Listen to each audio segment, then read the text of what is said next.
Okay, so I want to talk about something. I said there was a lot of stuff going on in my family and stuff like that. So over this, this video, so I want to talk about something because I think it has, important lessons for all of us. So, and one thing is, yeah, Mr. Wolf, you never have to go in and do something you don't want to do. I'm just saying that I think we're moving into a time that there is going to be a lot of people, these people who everybody considers to be asleep. There's going to be a lot of people that are going to be going in another direction. And I just want to make sure that this platform, that everybody is just super respectful to these people, because I understand these people, and I don't want people to feel judged. I want them to, because this is all about the awakening. This is all about moving into a new kind of society, even if you want to be a recluse in it. So anyways, what I was going to talk about, this is interesting because there is, and I talk about this, but in different ways.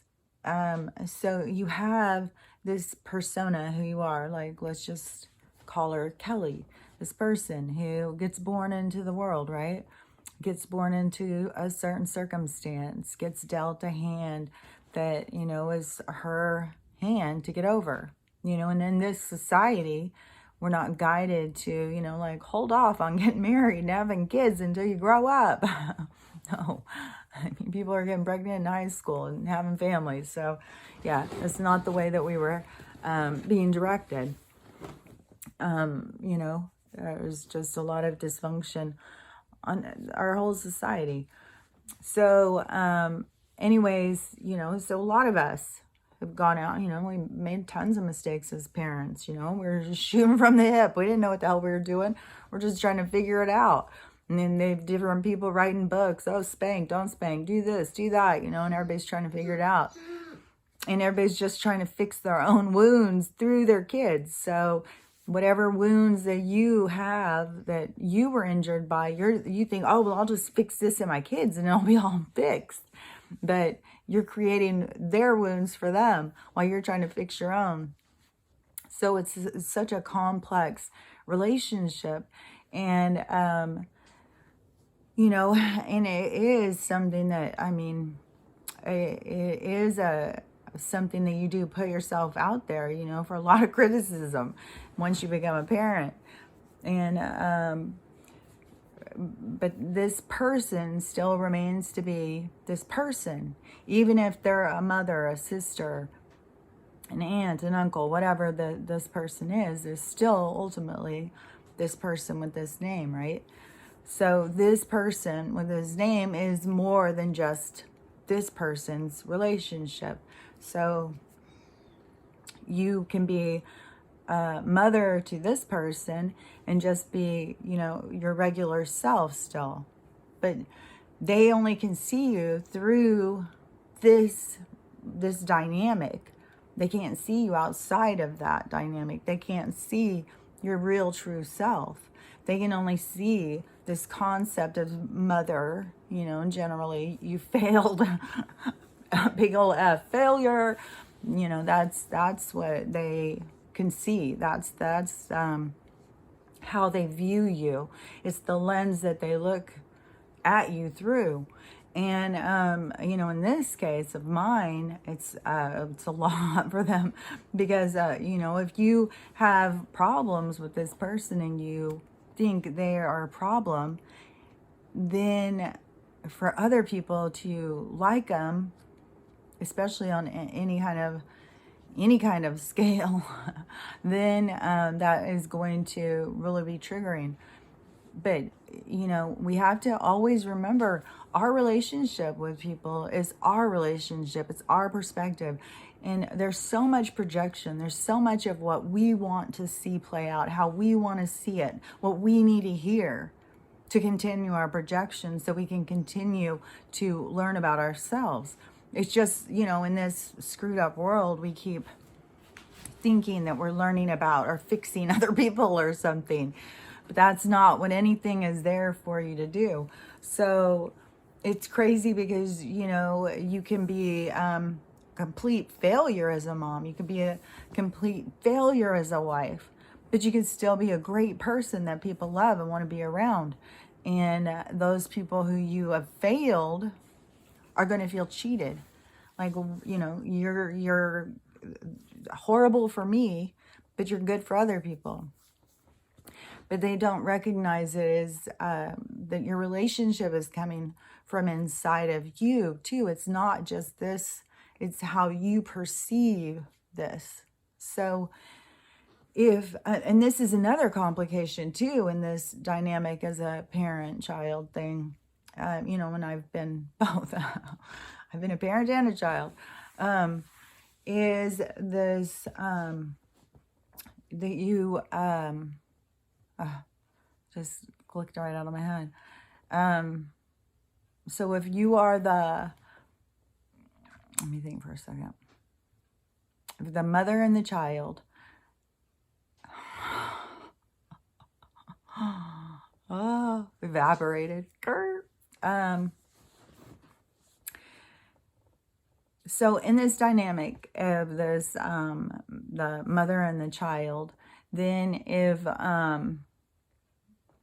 so if the mother is, you know, like they have all these things about how you receive love and how you give love. They have these tests and stuff. My one daughter, who's the social worker, she's really into these tests. She's always having us all do these tests. And, you know, she's always, you know, deciphering our relation, or our personalities. And so if you have certain ways that you approach things, like what you do to give and receive love, and this other child that you have, which if you roll the dice and you have a bunch of kids, you're not gonna, there's, because it's it is so that you can learn. The relationship isn't just there so you can, you know, have a little cuddle bug to be born into, and mom's gonna keep you in her pocket. And then, you know, when you're good and ready, you can come out and live your life or something. You are put through tests and, you know, trials and tribulations, because it expands you as your character. So, you know, the best hand you're given is when you're a little hand, because that's the hand that you're going to get over. You know, the obstacles that you're going to conquer to become, you know, your warrior. So, you know, most likely you're going to definitely have a kid who receives and gives love different than you. And so there's like a miscommunication. And so sometimes people can feel like they're just not loved because it's not in their language, a love language. That's one of the things. It's not in a language that they understand. And I just think that we have so many, you know, we're learning so much about these relationships and these concepts. And I think we can take all of this learning and develop such, you know, like a spectacular society when we start basing it, you know, our interactions on like higher minded thinking. But one thing is, you know, for any of us that are holding on to grudges and old pains and just holding anything back in the past, you know, there's only so long you should stay there. You know, you don't want to get stuck there. I've said this before, and there's so many people who do. They can get stuck there. Maybe you need to be stuck there for a couple of years. Maybe you need to, you know, just sit in, you know, cesspool, you know, like, really sit in the pain or something. But to me, it has so much more to do with processing the pain. And, you know, and sometimes you have to forgive people who you think hurt you. And my daughter said, yeah, well, the social worker one, she's like, yeah, well, you know, we all struggled. We needed a mom. We needed, you know, our family, it was a storm. My, you know, the dad that raised them all was the alcoholic rager and, you know, very controlling. And I was the ghost, you know, I became small and he got bigger. So, and, you know, that's hard. There was no balance. So I completely get it. You know, I completely get why anybody has problems, but the problems that we get are what it is that our soul wants to grow past. So it's, You know, these things are, it's like written in our contracts. There's nothing I can do about it. And it's like, it's your stuff then to heal.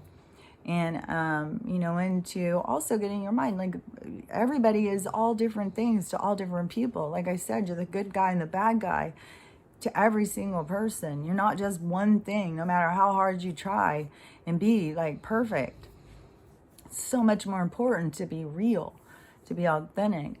And so to me, it is, you know, about letting go of expectations and, you know, being a lot more of in a forgiving heart.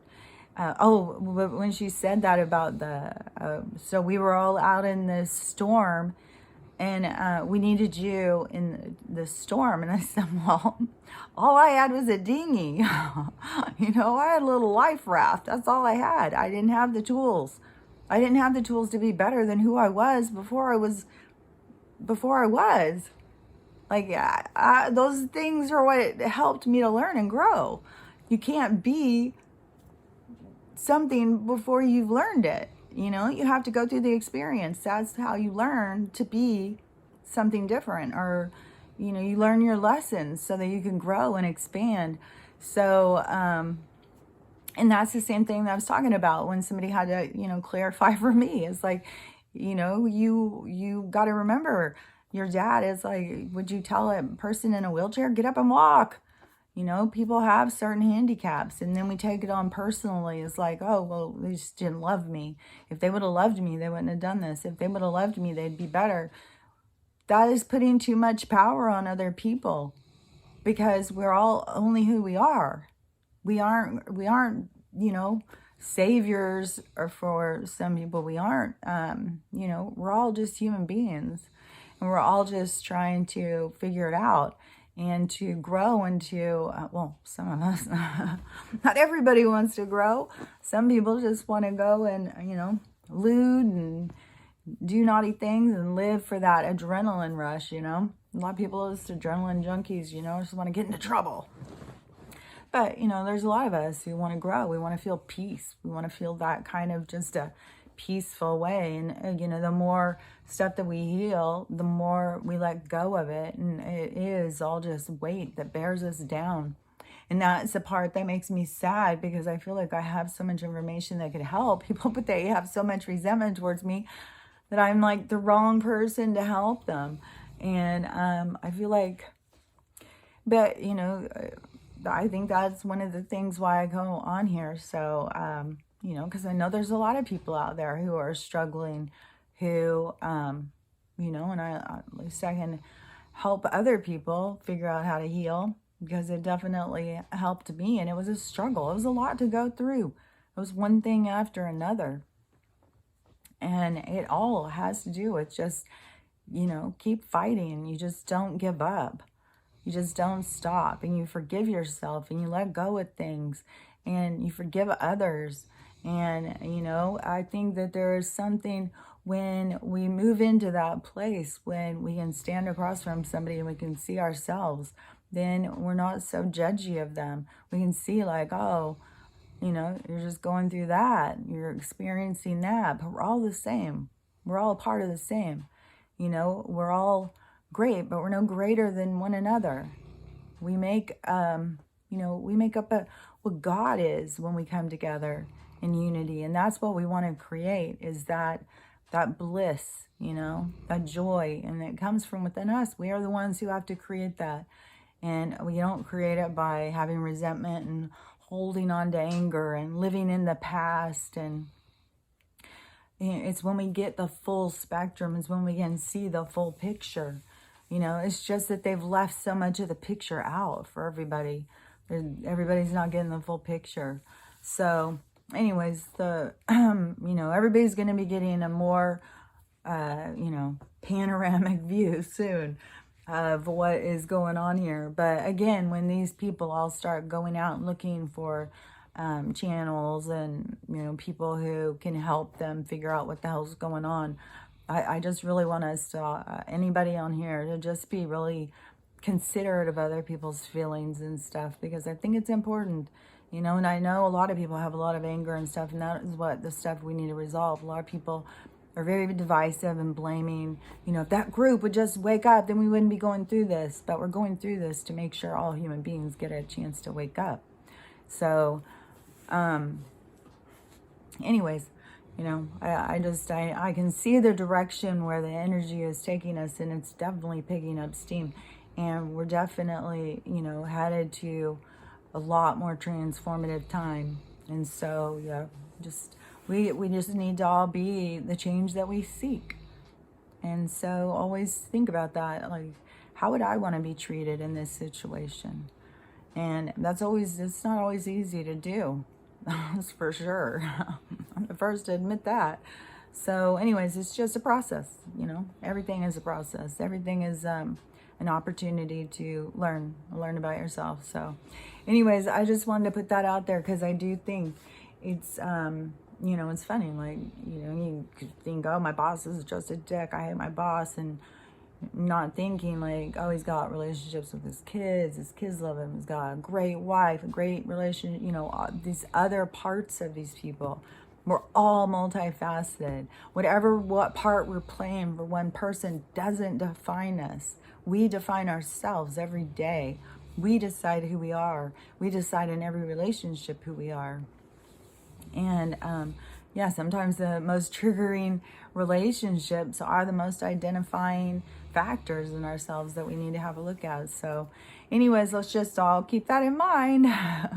So I just wanted to talk about that because, you know, I think it helps us all to, you know, have these realizations. If anybody has one, you know, we all need to share them. That's what I think. Because I want to grow. I want to, you know, I want to feel as connected as I can feel. I want to feel as happy and healthy as I can. I want to feel good. I want to enjoy my life. I want to participate in this experience of being alive and what it's all about. So, anyways, have a great day, and I'll talk to you later. Bye.